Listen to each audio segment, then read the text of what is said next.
Previously on Star Trek Strange New Worlds. Shame, no, we don't talk about Spock. When is the Spock Amok episode? I don't know, but we don't talk about Spock. I'd like to point out, this is why we don't talk about Spock, because even when I try and compliment this Spock, I end up critiquing and hating on this Spock.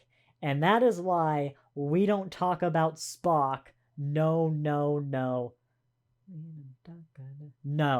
There's 4 no's. And now for the conclusion. You know, every fan, not just every fan, every person, you know, I guess every fan of anything, we'll analyze it in the context of Star Trek, you know, has a thing or something that, you know, they're just not really into, right? For my uncle, it's time travel episodes. He hates every single time travel episode in Star Trek. And there's nothing inherently wrong with time travel episodes or time travel.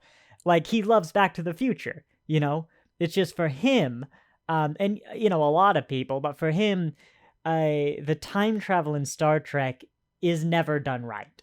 It's just always wrong, always gaping plot holes, the time travel police, everything. Anytime they do time travel, he's hated it. You know, they could produce a great time travel thing in the future, they just never have. You know, it's not inherently wrong or necessarily inherently impossible. He's just never liked it. And there are loads of these, you know, holodecks, the mirror universe, section 31. You know, these are all kind of big things that a good chunk of people just don't like. And, you know, Section 31's a great one, because a lot of people really liked it in Deep Space Nine. I did. I liked it in Enterprise even. And then everything afterwards, I just wish they'd stop. And, you know, for people who've been around for a while, like with me, you know, fans even, I think it's pretty clear what those things are for me. Because after so many episodes since Lower Decks Season 2, we've encountered them. I hate just recasting of classic characters. You know, sometimes it being done good. Pike, like when they're minor enough, I don't care. But even like the most remotely insignificant characters, recasting them is just a no for me. The other thing for me is like when something doesn't gel with the canon, particularly like a new thing, you know, going against the older canon. I'm going to use the reverse of this example with unnatural selection. That's right. I'm using a classic Star Trek episode that intentionally breaks itself. Like, so, you know, I'm good luck arguing they just hate new Star Trek. That's the episode where you're probably going, what the heck is unnatural selection? It's the episode where the Enterprise goes up to a Federation space station just doing research on human genetic engineering and making the next human, like the next stage of human, and everyone shows up and they're like, wow, this is incredible, you're doing great work, this could be the future.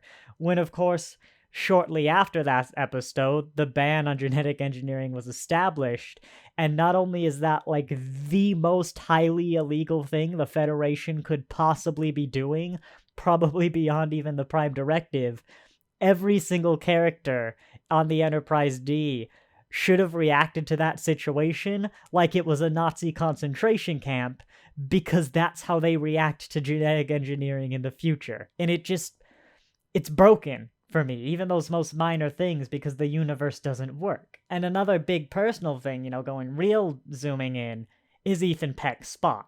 You know, I've been wondering, actually, and you've probably noticed in some of my comments that they've leaked through. I've never talked about it directly, but I hate Ethan Peck's Spock with a burning passion of 1,000 suns. He just doesn't work with a modern Spock. And so no, that's why we have the rule, we don't talk about Spock, because as you saw, even when I try and praise him, it becomes negative. But I've been wondering with Strange New Worlds, like, since that first episode, he's actually been alright. Like, he's not great, because he's not Leonard Nimoy. He is never going to be great. He's never going to have that voice or those exact mannerisms. He can say censors all he likes. That just goes back to the recasting thing. He's never going to be Leonard Nimoy, which isn't his fault, but it's true. But I realized after recording the last review, actually, the reason he's not really getting me angry, or like I'm not seeing that same massive disconnect, just the normal disconnect between characters, like recastings, is because he hasn't really done anything, right? The only thing in those first few episodes he's really done that, like, couldn't just be swapped for someone else, or is, like, the most basic role, is the first episode with the scene with T'Pring in the diner that somehow managed to be a scene about 2 Vulcans, well, 3 if you count the waiter, on Vulcan, in a Vulcan restaurant that contained no Vulcans. The reason he's working is because they haven't put him anywhere. They haven't actually given him a chance to not work since that first episode.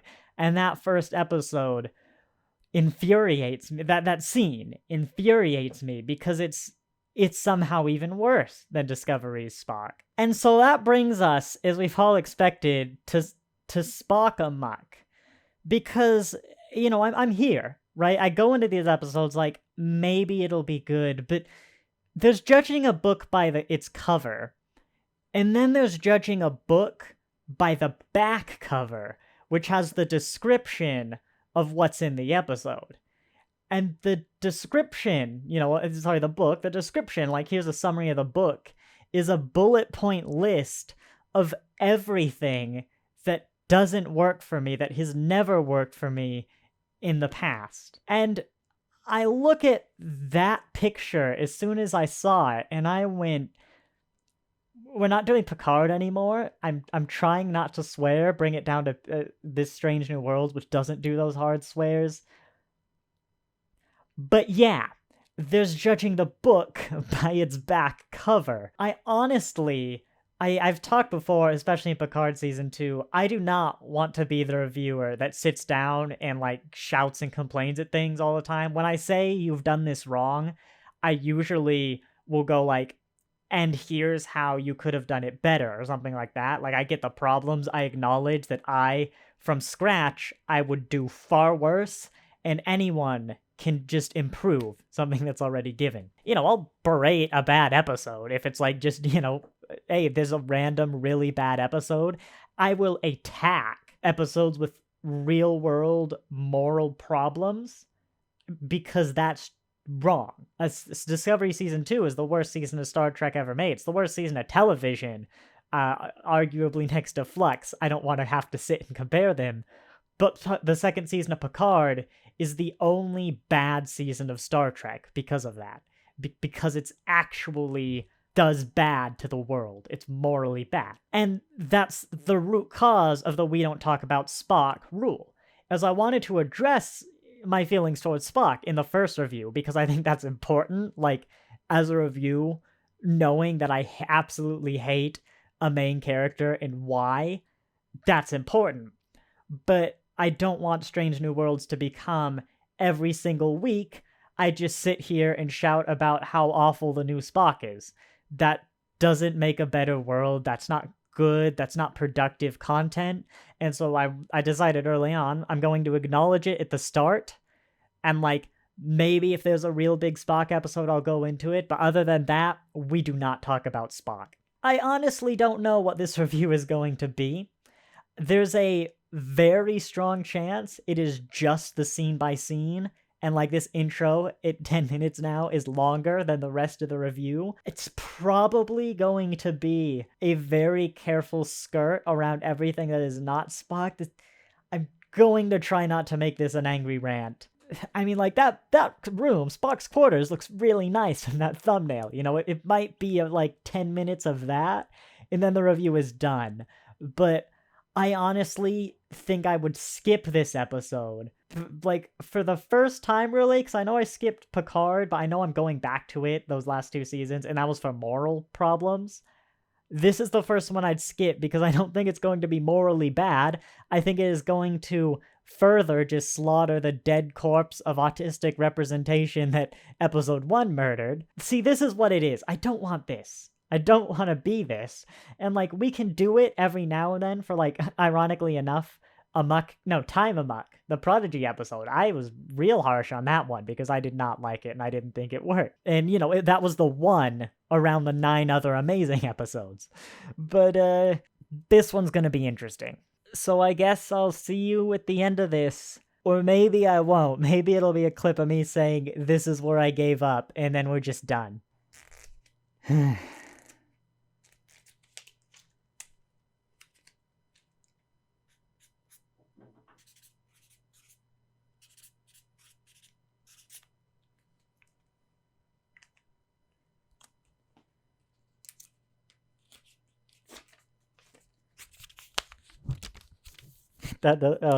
not.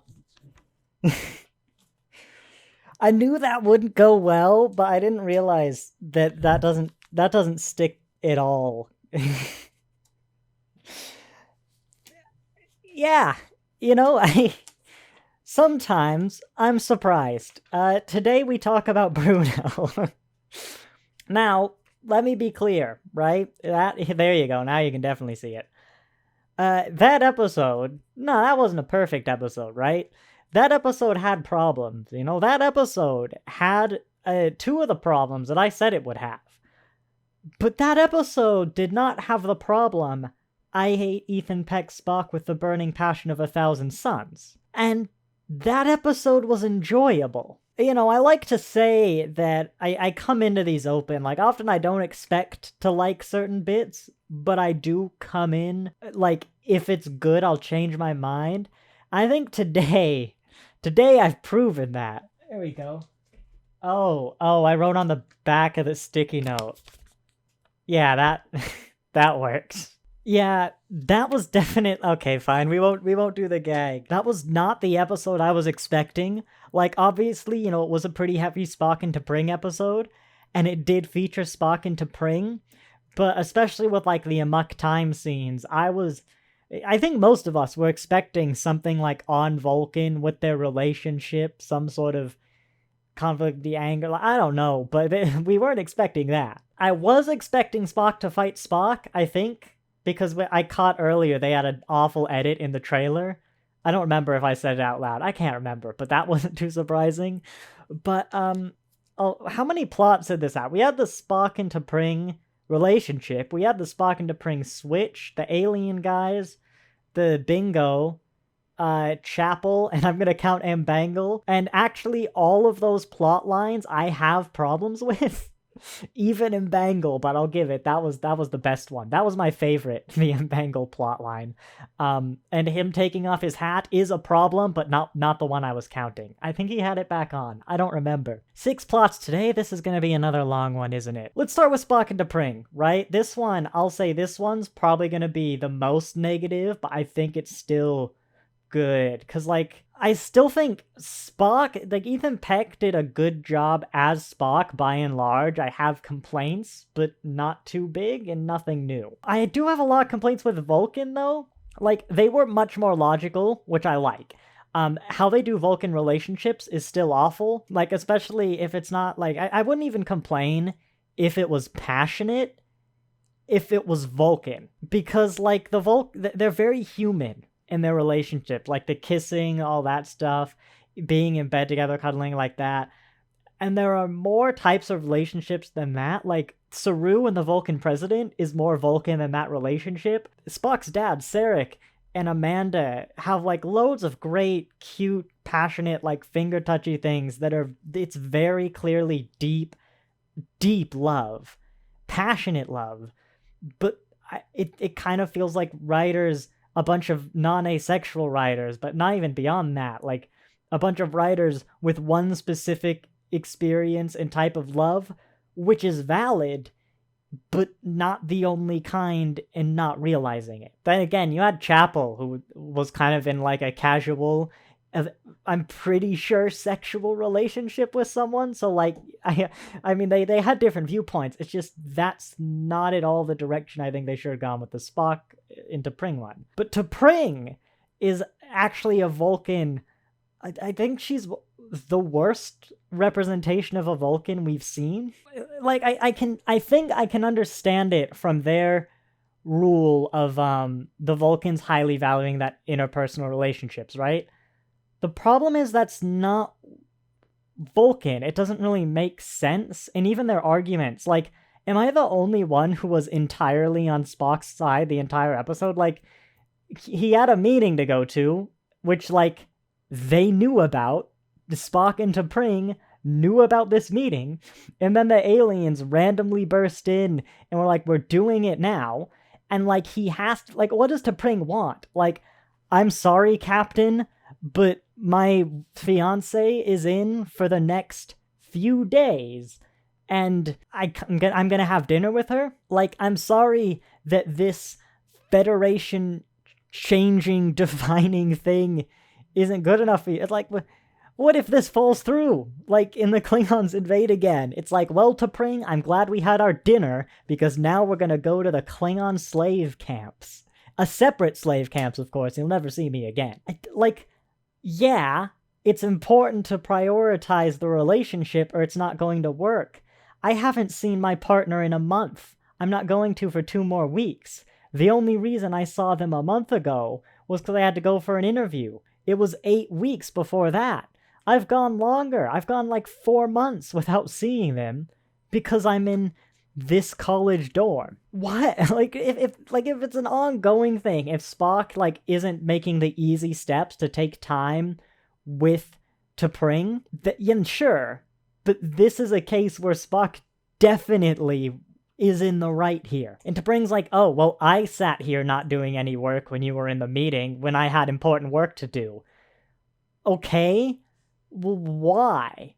Because now that I'm free, you have important work to do, and you've got to go do that, when you could have been doing it beforehand, and we could have had a dinner, and now just all the free time. She sat there, and the reason it bothers me is because she pouted like a human. She was the most human Joey, like, everything she did, like, oh, last time we met, I can't help but notice it was your obligations that meant we couldn't see each other, so now I'm gonna make it my obligations, because we could see each other, but I'm choosing not to, so you learn some lesson, I guess, like, Spock, get out of this relationship. I know it's arranged, weird to judge her for that. I mean, the Vulcan prejudice is there, I'll admit, like, in this era against humans. The idea that the logical conclusion is to rearrange this ludicrously important work, specifically this ludicrously important work, for the interpersonal connection. It's the TOS-style Vulcan logical failings of the Galileo 7, when Spock's like, I've made the best decision every time, and people have still died. Yeah, that's not failure, Worf, that's life.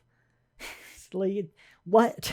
Like, I get, it is important. It makes logical sense to set aside time for that. The idea that the Vulcans would schedule important business things around that and not be like, you have shorter work weeks. You maybe have those, like, set weekends where, like, all across Vulcan, literally every job doesn't work, a certain day or, like, certain days. You give people the vacation times. The logical conclusion is like, look, I know your work has been getting in the way of you and Spock, so, once we finish this one meeting, why don't you just take, like, a week off? Because you both can take shore leave. Starfleet offers shore leave. We know for a fact from TOS that Spock never spends his shore leave because he has stupid amounts accrued. And if Vulcan society is really this dedicated to, like, spending time together, T'Pring can get the time. T'Pring can do it. It's easy. There was also what felt like a lot of contrivance of why they can't just do their own jobs in each other's body. I'll accept the reason for T'Pring to go to the meeting in Spock's body. I disagree with it because I see no reason they couldn't explain to the alien guys that, like, hey, this is Spock, but he's in T'Pring's body. Like, we aren't the only people who have zany space adventures. I'm sure you're aware of how weird space can be, and we can prove unequivocally that these two people have swapped brains by analyzing their brainwaves and, their mannerisms. Like, once it is obvious. Like, we can prove this, and there's no reason it has to be Spock's body.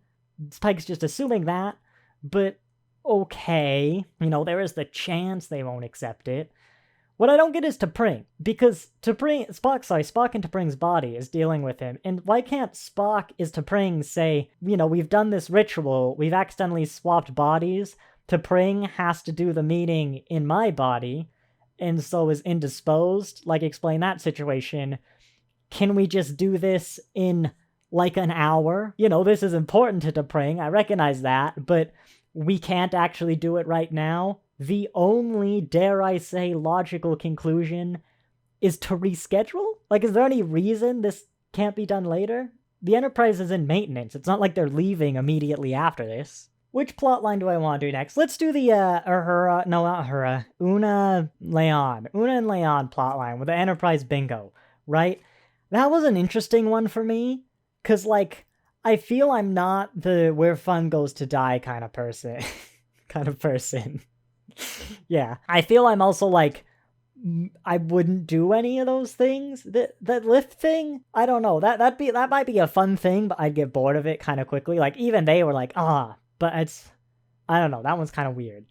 But like shooting each other, like using the transporter to reflavor gum is interesting, I'll admit it, but like I would never do it, and I would like, that feels really risky unnecessarily. Also, there are some weird things, like this is a thing that's been going on for a while, like all the names engraved on the hull, right? They use the medical transporter to reflavor the gum.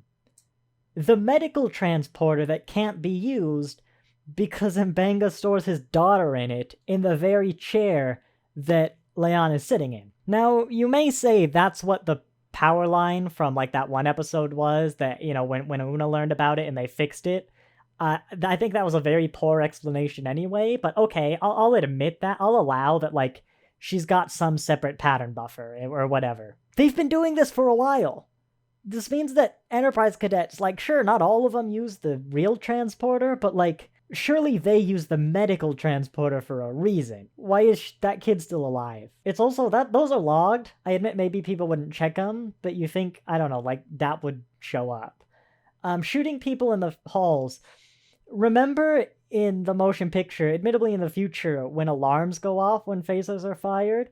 I suppose they've probably been fired in the actual Enterprise a while, and no one's... I don't recall anyone ever going, oh, Captain, phasers are fired. Maybe it's because of Enterprise bingo that they installed that feature, but that one does feel weird. And also, like, I don't know, I've never liked depictions of the Academy or cadets. Like, especially nowadays, they feel a lot like stereotypical college students, and that feels really weird in the Academy and in Starfleet cadets. Like, that shooting each other with phasers, that one does, that's weird. The spacewalk one, right? That's cool. Like, I would love to stand out in that force field bubble. I'd be scared as hell, but like, I'd do it if someone had like a transporter lock on me in the other room or whatever. But that one's weird because, like, an alarm went off when they tried to leave. Security breach in the airlock, right? Why has this never happened before? That's weird. But also, they're walking out. I'm like, oh, it's this beautiful scene. And then they get to, like, the plate where everyone engraves their names. I'll show this in the scene by scene. The bridge is behind them. And might I remind you, that bridge is a window. We can see into the bridge. And, like, the people at Con and Ops can totally see in there. And, like, I refuse to accept that, like, Pike knows about this. Actually, that makes it better. Pike is totally in his captain's chair every now and then. And he's like, yeah... more of those crazy kids engraving it. Like, that's why it doesn't get switched out on the panel. He tells the repair guys, like, look, don't tell them, I know, but the cadets are, like, engraving stuff in the panel, and just don't replace this one, you know, leave it for them. I kind of like that idea that they just don't let the cadets know they know. And Una and Security Chief don't know, because I guess Una's going to sit in the chair, but they just never happen to see it. But no, it felt unusual. I was kind of upset at first. That wasn't my complaint, by the way. I was kind of upset at first. It felt like the depiction was that sort of where fun goes to die was bad. And the moral was going to kind of be the stuck-up career people learning how to have fun. And that was kind of more like, oh, look, they're loosening up. But, like, they do have hobbies and stuff. They enjoy their work. There's nothing wrong with enjoying that sort of organizing a duty roster, that sort of efficiency, you know, spreadsheets thing. I love a good spreadsheet. I'm also going to move this a bit higher because it's blocking my eyes. I love a good spreadsheet. Like, you know, that sort of thing. This was a mistake. Moving that was a mistake. Because, you know, I thought, like, Una was secretly enjoying it. That's why she wanted to keep going or whatever. But it kind of it felt like a, they'll try it out, but they kind of accept that, like, they're still good in who they are. They're comfortable that, like, that kind of fun just doesn't appeal to them. They have their own kind of entertainment and fun. But if you can stand on the Enterprise like that, just in the pure space, especially that Star Trek-y, the modern Star Trek, like, fantastical space with all the nebula stuff.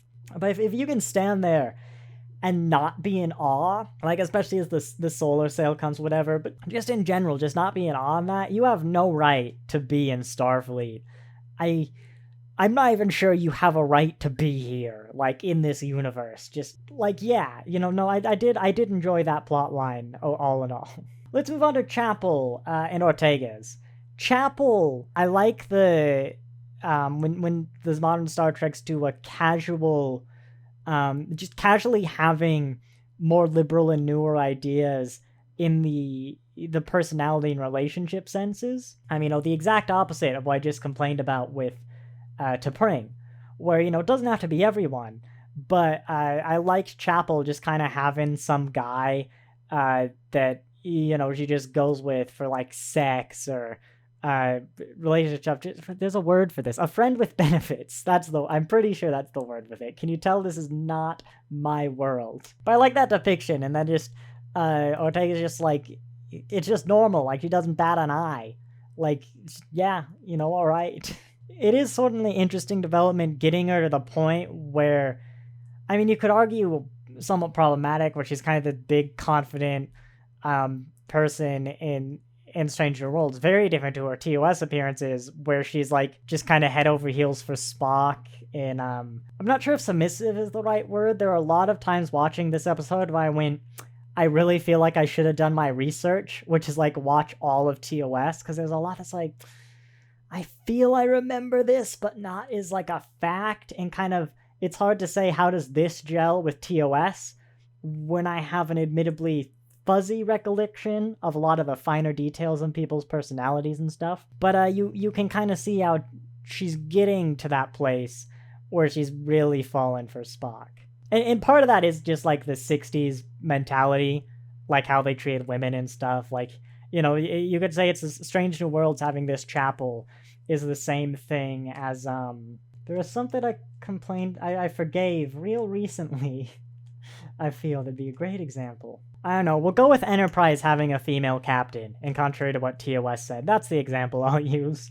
Yeah, where it's more like change for the social good. There are some things bigger than Star Trek. Nothing's better than Star Trek, but things are bigger than it.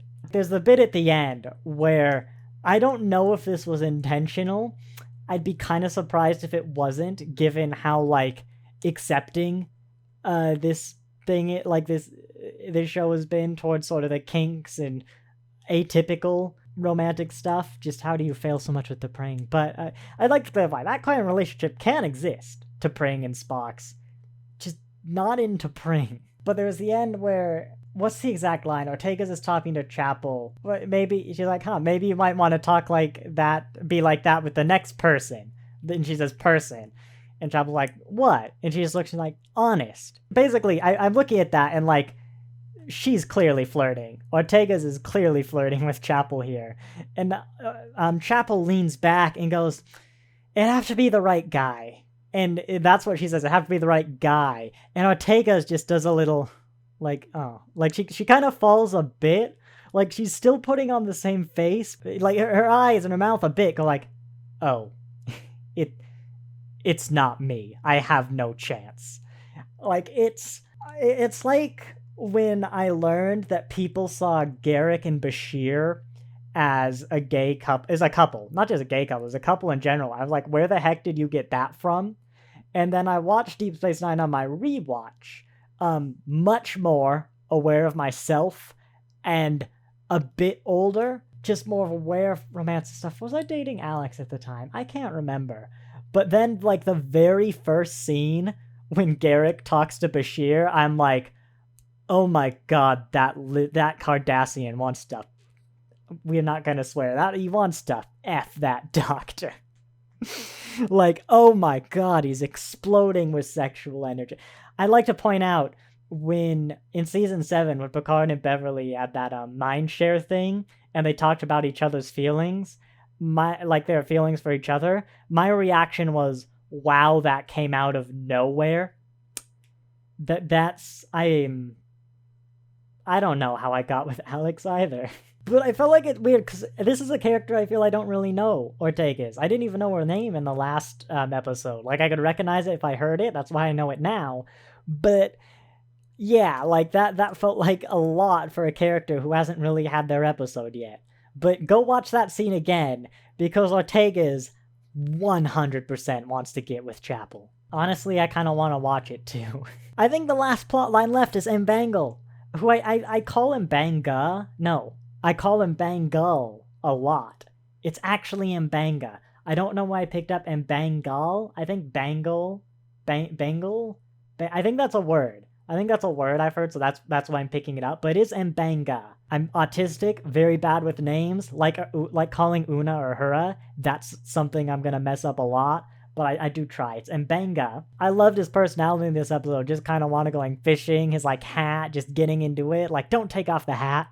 You know, it took me a while to get to this point where I've just left this sticky note on my face. My roommate should have been back 2 days ago. They could be dead, I'm assuming they're not, but they could just walk in at any moment with this I was wrong Mark III sticky note on my head. And it's like, took me a while to get here, but like, Mbanga, you were born in a century where you leave that hat on. You accept that. That being said, I had to complain about every single subplot, and it did bother me he wanted to go fishing. I did realize that, judging new Trek harsher than old, a lot of people have gone fishing. Actually, I think his father kind of forced him on, but it still counts. Did Kirk go fishing? I know people mention fishing all the time because they were into those kind of dull, slower activities, back in the day. Again, judging those where fun goes to die people. Oh my god, it's the lower deck scene. Like, I'm into classical music. I like macaroni art. Like, god, that was an amazing scene. With the Titan crew, but anyway, like, I admit that didn't faze me at all. The problem is, like, the fishing. He said catch and release, but still it's like horrifically traumatic. And admittedly, I forgot he said catch and release for a while. I'm like, is he eating this fish? Are there like fake fish in these domes? I guess Strange New Worlds era technology can do that. I'm less sure about TOS era technology. If these domes came from saplings, how did the fish get there? Is a question. God, that's still horrific. But also, the point I'm making, with that first point, is like the divide between the last time I saw those episodes and now, I was still eating meat. So, like, I've changed since then. Maybe it's chill to, like, relax there on the beach.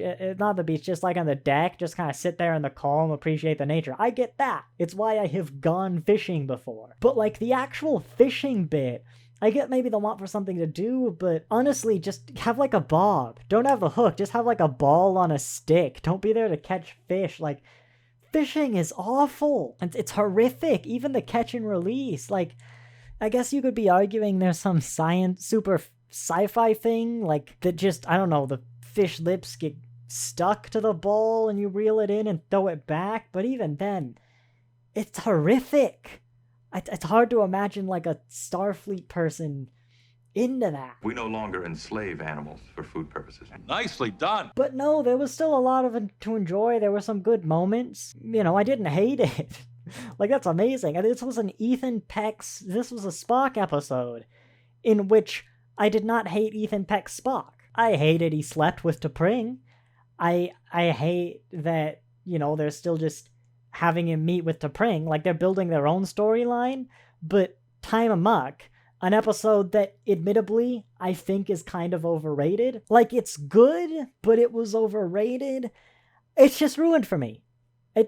It just is. And here are the bits where, like, Chapel's surprised Spock's married him will stop. Like, you've talked to his fiancée. Like, it's ruined because it's not cohesive. How can I love a world that isn't a world? And, that's me. Some people, bafflingly, I will never understand, are okay with incohesive stories. Not incoherent, but incohesive. And it's like, I think I'm in the majority here, But a great example is Picard, in particularly Strange New Worlds, really pushing to make them right now, present day, match the present day more than Star Trek's continuity and what it said the present day is. Like the eugenics wars are suddenly in our future, not like the 90s, even though they're like in a year or two now. In a year or two from now, it's going to be wrong again. Like, I'd much rather, like, I can't even fathom the question, which one should we do? Because it's so obvious to me the right answer is to have an internally consistent Star Trek.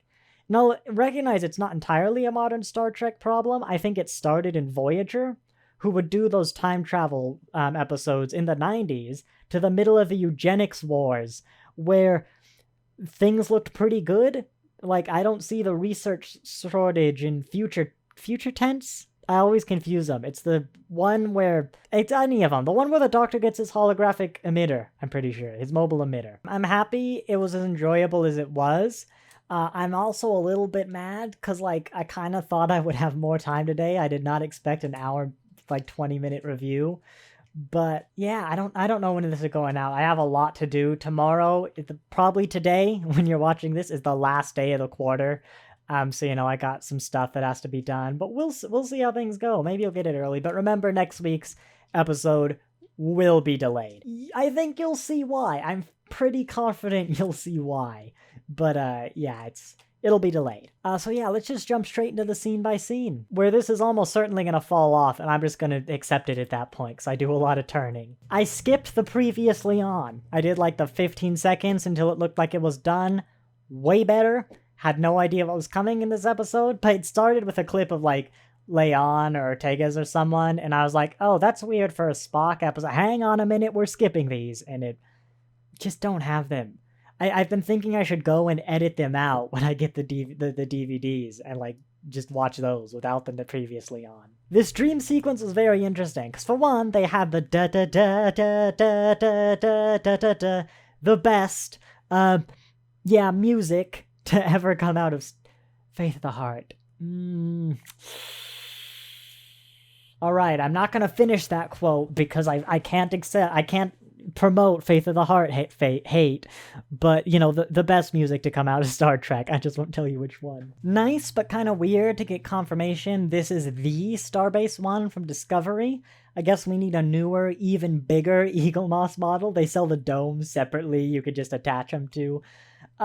Weird, where were the domes in Discovery? If we've established these domes are, centuries old, they're Enterprise-era domes. The domes are older, but they were attached in, the Enterprise era with humanity's first starbase. So, where were they? Maybe they floated away, but they're in remarkable condition for, presumably having been destroyed and exposed to the vacuum of space by the Klingons during the war.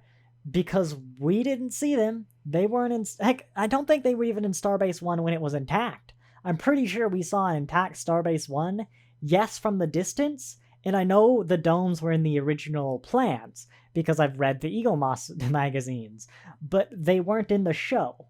And I know that, too, because I've read the Eagle Moss magazines and seen the show. Way too big, but yes, that really is a nice crew quarters. I love it's more red than the others, and it's more colorful, and yeah, far too big, but real nice. I've just realized we've got another real good look at the Federation Klingon Romulan Empire map canonically. Modern Star Trek has given us a lot of these. Largely lines up with what we know before, is this right from your point of view? Federation, Romulan, Klingon, unknown.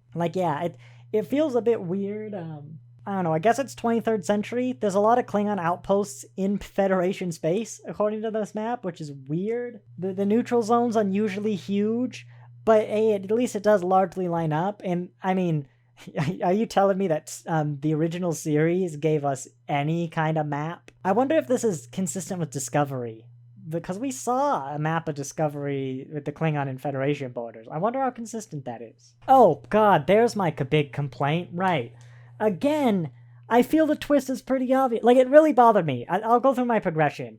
When Admiral's the Tellarites failed in negotiations, and Pike is they always do is like, the Tellarites. It's like, yes, I know. The Tellarites are impolite as politeness. That's a human-centric description, but yeah, I get it. You know what? They also are adults and diplomats. Like, they know that their form of politeness is weird. There are cultures like this. German is quite an unusual in a lot of its aspects from its neighbors. Like, German humor is very unusual by a European standard. And, like, the Germans know that. It's different from diplomacy, but Tellarites can be told, like, hey, you're going to meet with a species that does not take insults as politeness, so don't insult them. You're a diplomat. You know this. And, like, Archer can do it. When you meet with Tellarites, you can yell at them and insult them because hey, they think it's polite. Why does everyone have a problem with it? But anyway, right? They then show a clip. He's like, how'd it go? And his answer is to show a clip of the delegates insulting the Tellarites. And so I'm like, okay, so are they actually angry? Because obviously from this conference, we've been told it didn't go well. Is this actual anger, or is this just them being good diplomats? And then he cuts off, like, without even showing the Tellarites, and he's like, as you can see, it didn't go well. No, I saw an incredibly considerate foreign diplomat in the form of the aliens who clearly researched Tellarite culture and acted appropriately. God, is that humans things? We're just awful diplomats? Because then Pike's like, I could have cooked you a good human meal. It's like, would they have wanted that? I don't know. From what they look like, maybe that was just them. They have a similar politeness to the Tellarites, and it's like, why would they want a human meal? You don't know. Like, do they eat over meals? Like, it's such human-centric nonsense. But then, right, when with the humans, they're a much more human diplomat. I mean, God, the fact that Pike used the word reasonable rubbed me the wrong way. They were rude to the Tellarites, they were logical to the Vulcans, and they were reasonable with us, because we're reasonable. We're the only reasonable people out there. But, like, then, when the time you see them acting like, a human-to-human interaction would be with the humans, it should be incredibly obvious that they're just really good diplomats. And, like, yeah, it went well. When they're like, oh, a connection wasn't made, then it's like, oh, why? That doesn't make sense. I'd accept that as, you hit it off really well. Like, it baffles me that the Tellarite ambassadors would not have come back and said, oh, man, I think that went really well the whole time. We were really getting along. The negotiations were progressing. Like, it was fantastic. I don't understand that. Honestly, that's the biggest thing that bothers me about the Tellarite argument thing, is no one else seems to understand it, implying that the Tellarites just don't, I don't know, do they not communicate it? It's crazy. No, I'll give Prodigy credits. Prodigy's never done it. Prodigy's had kind of that, argumentativeness in Jinkum, but no one's really called him out on it because they know he's being polite. That's how politeness works. You define protocols and you follow them. It's polite. Yeah, then, like, by the time they're actually purely logical to the Vulcans, he's like, but, I expected, I knew. It's like, is it just me, or are they real Vulcan? Like, yes, Pike. Congratulations, we know you failed astrophysics, like you're not the brightest bulb in the shed, but you're not Kirk either. You're better than this. And so, that connection, it was very, I felt like a connection when he said, like, they said they just didn't make a connection. What I hear, which admittedly is probably some TV-ness, is like, that is an actual thing. A connection is like some ritual or whatever. I thought it might be like even a mind meld sort of thing. That's why they wanted, Spock. It would tie in with the weird mind swapping thing there. Further hilarity ensues when they realize it's not Spock, etc. I was wrong on that. And the conclusion is non-obvious that, they want someone to relate to them, and I like that. I think it is reasonable that, there's the huge argument of the side that maybe this won't be better for us, but they are going to have our backs. It's the opposite of, I remember we used to watch Survivor when I was a kid, the reality show with my dad, and there was a season, God knows which one, where they vote at the very end, they like vote. Everyone who was voted out votes for who's gonna win. The people on the bench always ask like, why should I vote for you, right? You know, like, hey, you got me voted out. Why should I vote for you to win the game now? And there was like 2 people left, and one of them they gave some reasons. Like, God knows what they were. You know, it's just kind of what you'd expect. Like, here's what you know, here's why I think I should win. And then the second person came up, and they were like, you know, why should I vote for you? And the second person's response was, they went on and basically said, here is why you shouldn't vote for them. And I remember very clearly my dad like paused it. You know, he's sort of the right. This is the time I gotta be the dad. I gotta teach the kid a lesson. And he's like, that is, God, I don't know what he said, but he's like, that right there is the most important thing. I would never vote for these guys. Like, between the 2 of them, if I ask, why should I vote for you? Why should I do like anything? Like, why should I do this for you over the other person? And your response is to put down the other person, then you don't get the vote. I will not do that thing. The election after that one was 2016, where both sides were just answering why you shouldn't vote for the other person. And admittedly, Hillary was right. She had some real good points, but that's made elections slightly more difficult. I say that, the only one I've been old enough to vote for was Biden versus Trump, and that wasn't a hard one. But it felt like that. It's not quite the same thing, but from the species perspective, it's like, yes, neutrality is an option, but it's like the Klingons, the Federation, or the Romulans up there. I guess the Romulans, if they allied with the Romulans, then it'd be, hey, no one can use this passage, but whatever. It's the argument of like, it might not be ideal, but like, yeah, the Federation does have advantages. It has that disadvantages where you get roped into conflicts. And you know, there is a homogenization of cultures, you know, always to some extent, but they will look out for you. They've just said like, no,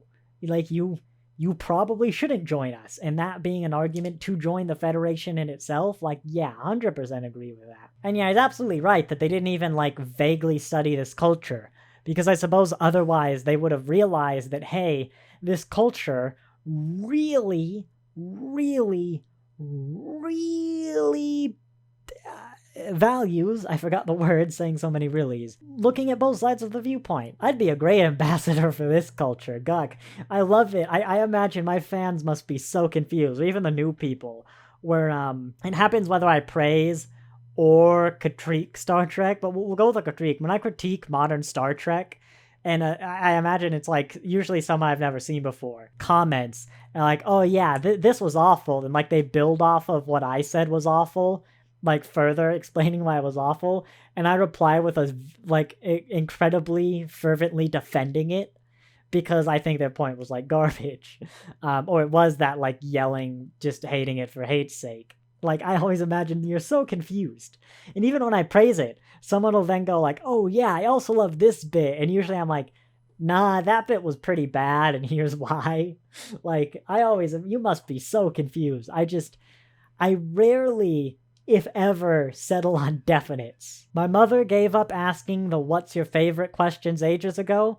My partner is getting pretty close, but they're still not quite there, realizing that I just don't have them. This half-decent CGI recreation of a 30-year-old Elon Musk was really weird in the sense that, like, you know, he was talking to Chaplin, he's like, you're super hot or whatever, like a fire. What about me? Am I hot? Like, I'm pretty sure Chapel didn't even have a chance to say something in between those lines. Chapel, I know you're just with this guy for sex. Like, why are you in a bar, I guess? But, like, you're really with this guy for sex? Ortegas is right there.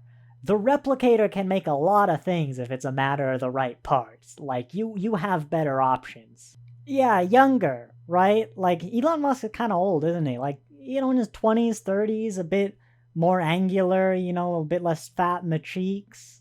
Yeah, he really is Elon Musk, isn't it?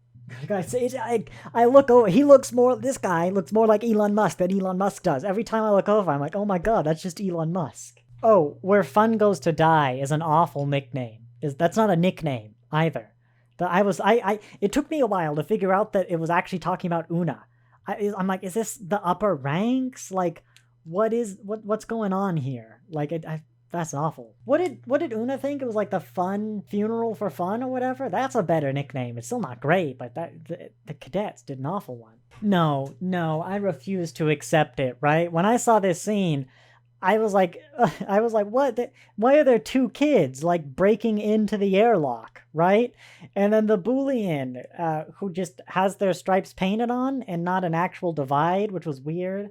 I didn't really like that, especially because I think it might be a female Booleans have less exaggerated features. The Klingons don't have this. In fact, the Klingon females have generally softer ridges, don't they? Generally in Star Trek, the females of an alien race have less pronounced features than the male counterparts because females are soft? Question mark. I hated it. But anyway, like the Boolean kid was like, we're cadets. And I laughed because it's like these two children are just like, oh yeah, we're cadets. Like, you can trust us. Just let us go on. And then they actually are cadets? Like, they're 12. Right? Like, look at the Boolean. The Boolean is like half the size of this door. Those are children, and not even like 18-year-old cadet. They're just children. Sorry, they're not cadets. They're ensigns. Like, they're in proper badges. They say we're ensigns. Like, they've graduated the academy. So they're like 22-ish? The human, at least. Those were children. Those are not ensigns. Those are children.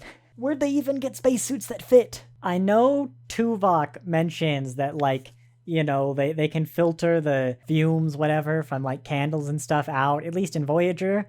Like, I'm sure the Enterprise can do it as well. There's cultural acceptance, and then there's this, like, over-candling nightmare. Like, the ship can handle it, but this feels like a lot. I'd just like to point out that this review was delayed because the building next door to mine had its fire alarm go off, and you can hear that alarm in here. It's like across the street. It wasn't on fire, like, unless someone didn't put water in their ramen. The fire truck was remarkably unconcerned. It was probably like weed or something. You know, the fire alarms are important. Maybe Spock is able to. It was a lot of candles. I was sitting actually for a long time with the Sharpie and sticky note, wondering, like, I came up with this bit ages into the episode. Okay, fine, we won't do it. And I was wondering, like, am I going to do it a lot? Because I'm like, yes, I'm wrong, and that it wasn't the episode I thought it was going to be, but is it good enough to where I can do that bit? And one of the deciding bits was, like, tell Pike. Like, I can get the argument they want him to go away. The fastest way to get him to go away is to pretend that they haven't swapped. I get that, and I love that instantly there was kind of a moment where they both realized, like, no, we do have to tell it. I already said I don't really like that they didn't tell the diplomats, but I like that they didn't do the stupid thing, because, God, I hate the modern tropes. I'm so happy, not modern, sorry, I hate the tropes. I'm so happy that Star Trek, the classic Star Trek didn't do it at all. It's one of the reasons I loved it so much. And up to Discovery, no, Tilly had some stuff where she had, like, Mel in her head, but Discovery Season 3 was the big one where they didn't do the, like, not telling clearly important information for the sake of plot. Like, Star Trek had never relied on those tropes, and I've been seeing them crop up a bit more after that. Like, there's only 2, maybe 3, but this one, I was like, don't do it, please. Just don't do it. That is a child.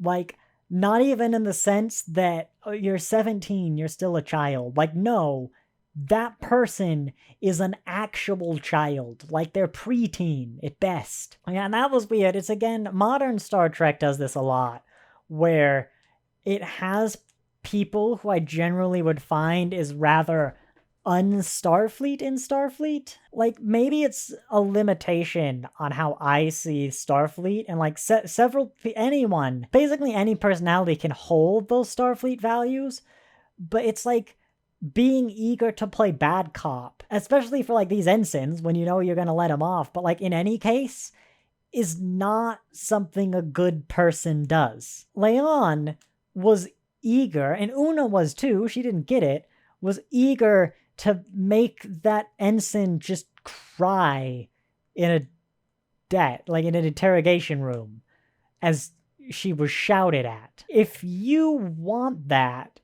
you aren't a good person. Period.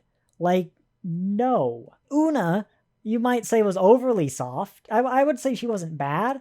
But like, I would allow that argument. Like, be a bit more firm. That thing in the end was better. When she's like, look, I don't know, they were both together, how Una was, like, that was real good. Leon did that interrogation, right? Making the woman just cry there the whole time. And, like, didn't even interrogate her? Because they didn't know what Enterprise Bingo was? What? Leon, listen to me. Maybe, just a thought, you do hate your ancestor Khan, which is understandable, but maybe you're attributing, you're putting all the bad that Khan did into his genetic engineering, and you're ignoring his actions in personality and, actual taking over of the world in a bloody war. And that's affecting you and preventing you from really being a good person. In trying to not be like Khan, you may be becoming like Khan. I did read the list, like what did they do here, and the thing they did here was use transporter to reflavor gum. That's not how transporters work, but I'm also trying to figure out how that worked. Like, did you replicate flavor into the gum during transport? Which isn't really how they work, especially in this era. Did you take the flavor from, like, her bloodstream and put it back in the gum? Which isn't how transporters work. I was just very confused by it. How'd you come up with this? Like, the writer who came up with this, what was this process like? Why'd they shoot each other in a corridor? Especially given T'Pring's job, I did find it kind of unusual that she couldn't answer the question that tripped her up. It was kind of like, what's the logic in joining a federation where, like, our culture gets homogenized? I suppose she's probably also got some of that prejudice against humanity. So you know what, you might argue that. But still, like, through the power of logical deduction, there are benefits to joining the Federation. Like, period. Do they outweigh the cons for this species? Maybe, maybe not. But, like, there are benefits. And she should know that as a member of the Federation. And maybe it's not even a good answer, but it's trivial to logically deduce benefits to joining the Federation. It might not be a good answer, but, like, she could give an answer. Especially if they're just, like, doing a Vulcan debate. Like, surely Vulcan upbringing is just a class in a debate class. I once, in high school, the class was split into two groups. It was an AP American politics class, advanced placement, basically college work in the classroom. There's special tests for AP. So it was a college in the classroom test, literally a college class in a high school. Some of us took the AP test for it, which is special test, basically, if you're non-American. Special test that, like, takes place during the normal class day at the end of the year. So, like, a good chunk of the class, like half the class was missing anyway.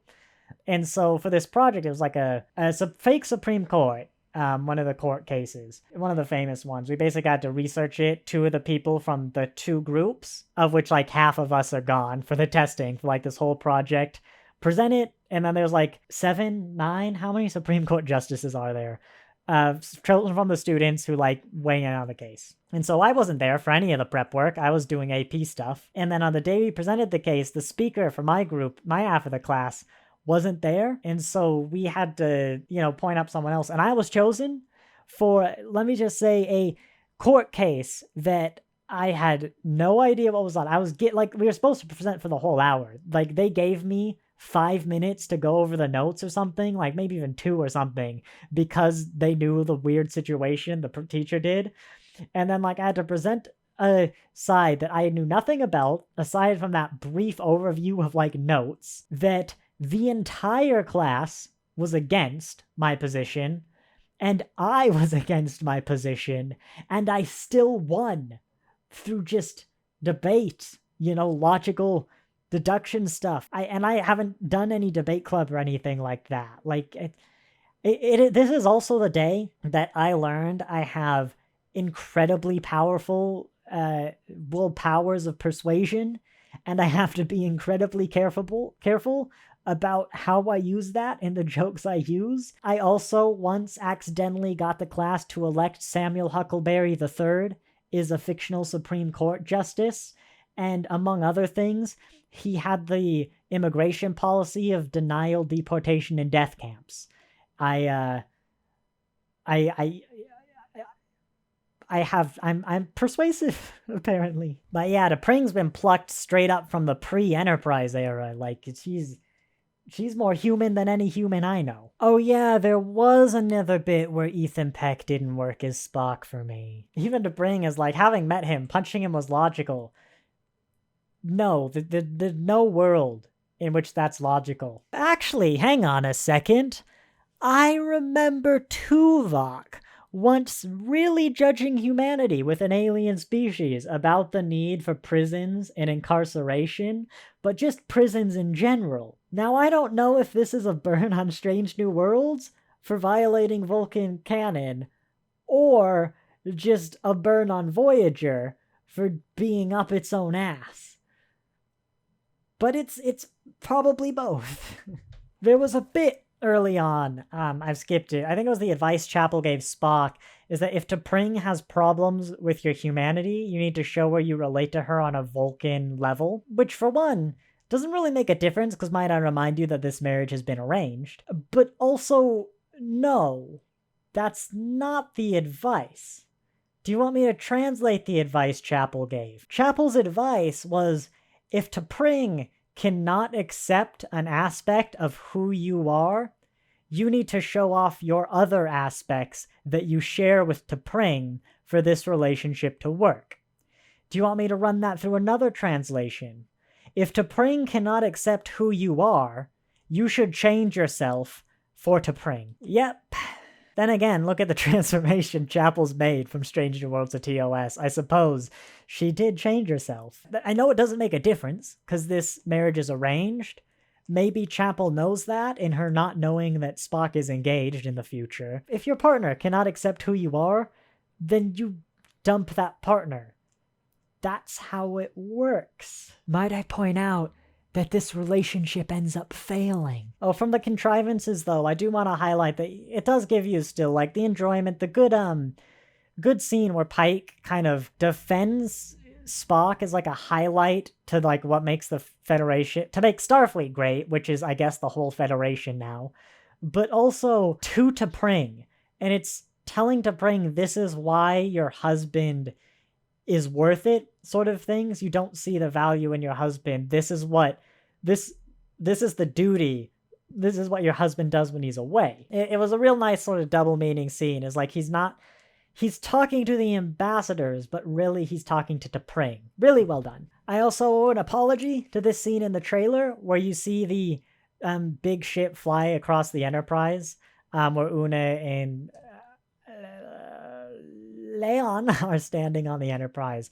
I complained a bit about, like, the detached nacelles look. It looked a bit generic-y sci-fi. It didn't really work in this era. It was really a Discovery thing. Well, yeah, now that I actually see that solar sailor and, like, the big ship, it's not that detached nacelle thing. It's just that one specific angle really makes it look like not what it is.